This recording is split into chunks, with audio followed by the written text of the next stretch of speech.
कामचोर देवरानी। एक बार की बात है, सुषमा अपने पूरे परिवार के साथ खुशी खुशी मोहन नगर में रहती थी। उसकी 2 बहुएं थी, पल्लवी और शिवानी। एक दिन दोनों बहुएं रसोई में काम कर रही होती है कि तभी उनकी सास सुषमा उन्हें बुलाती है। अरे बहू, जरा इधर तो आना। शिवानी, जरा जाकर देखना सासू माँ क्या कह रही हैं। दीदी आप ही देख लो ना जाकर, आपको भी तो सुनाई दे रहा है। अरे मैं आटा गूंद रही हूँ ना, तुम चली जाओ। हाँ तो मैं भी तो सब्जी काट रही हूँ ना दीदी।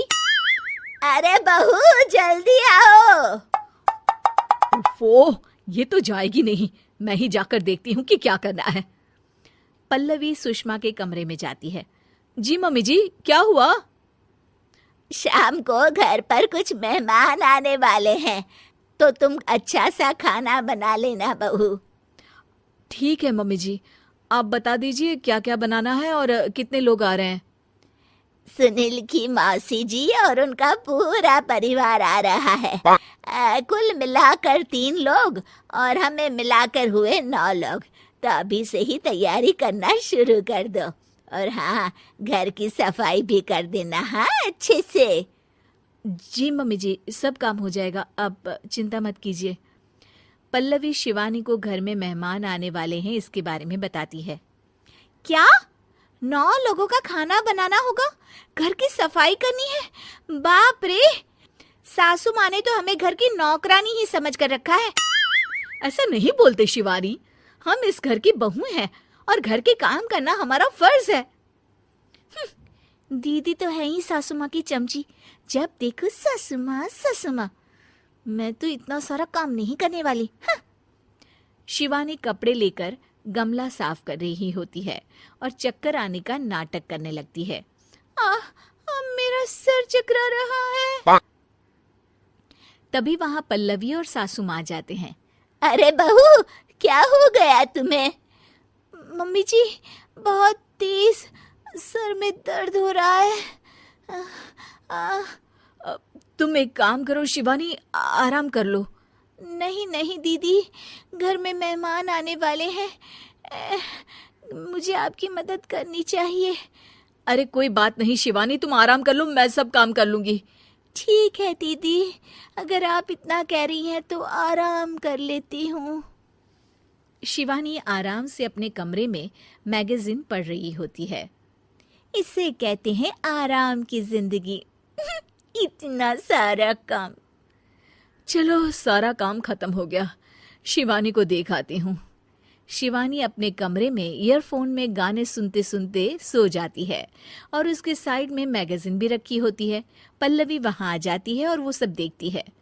ओहो, तो मतलब सब काम चोरी का बहाना था। अभी बताती हूँ इसको। घर का सारा काम मुझे करना पड़ा और ये महारानी यहाँ मैगजीन पढ़ रही है, गाने सुन रही है। पल्लवी रसोई से एक प्लेट और चम्मच लेकर आती है और शिवानी को थाली बजाकर उठाने लगती है। शिवानी अचानक से उठती है। उठ गई महारानी, गाने भी सुन लिए, मैगजीन भी पढ़ ली। तुम तो बहुत बड़ी झूठी निकली शिवानी। तुमने सर दर्द का बहाना बनाया ताकि काम करने से बच सको। हाँ बनाया बहाना, तो क्या करती, इतने सारे काम करती।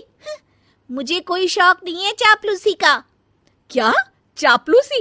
तुम्हें लगता है कि मैं सारे काम चापलूसी के लिए कर रही हूँ? नहीं तो क्या। तभी वहां सासू माँ आ जाती हैं। अरे बहू, वो लोग बस आने ही वाले हैं, तुम तैयारियां कर लो। जी सासू माँ, तुझे तो मैं बाद में देखती हूँ। सब खाना खाने बैठते हैं और खाना शुरू करते हैं। तभी सुनील की मौसी बोलती है। वाह भाई वाह, खाना तो बहुत ही अच्छा बना है सुषमा जी, एक एक चीज में क्या स्वाद है। ये सुनकर शिवानी मुंह बना लेती है। उसे अपनी जेठानी की इतनी तारीफ रास नहीं आती। आपकी बहुएं तो बहुत ही अच्छा खाना बनाती हैं। हाँ, बनाती तो दोनों ही अच्छा है, पर आज ना ये सारा खाना बड़ी बहू ने बनाया है। छोटी बहू की तबीयत ठीक नहीं थी, सो इसलिए। मानना पड़ेगा सुषमा जी, आपकी बड़ी बहू तो बहुत ही गुणवान है। पल्लवी की तारीफ सुनकर शिवानी को जलन होती है।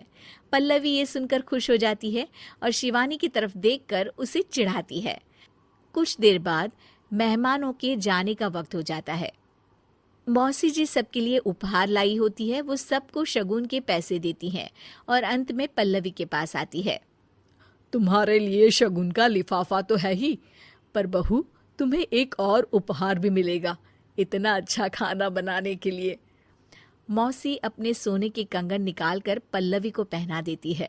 ये लो, ये मेरे मनपसंद कंगन है, अब से ये तुम्हारे हुए। धन्यवाद मौसी जी। ये देखकर शिवानी तो पूरी तरह से जल जाती है और गुस्से से रसोई में चली जाती है। तभी वहां पल्लवी आ जाती है और उसे अपने कंगन दिखाने लगती है। देवरानी जी, अब आपका सर दर्द ठीक तो है ना? मुझे लगता है कि अब सर दर्द शुरू हो गया होगा आपका।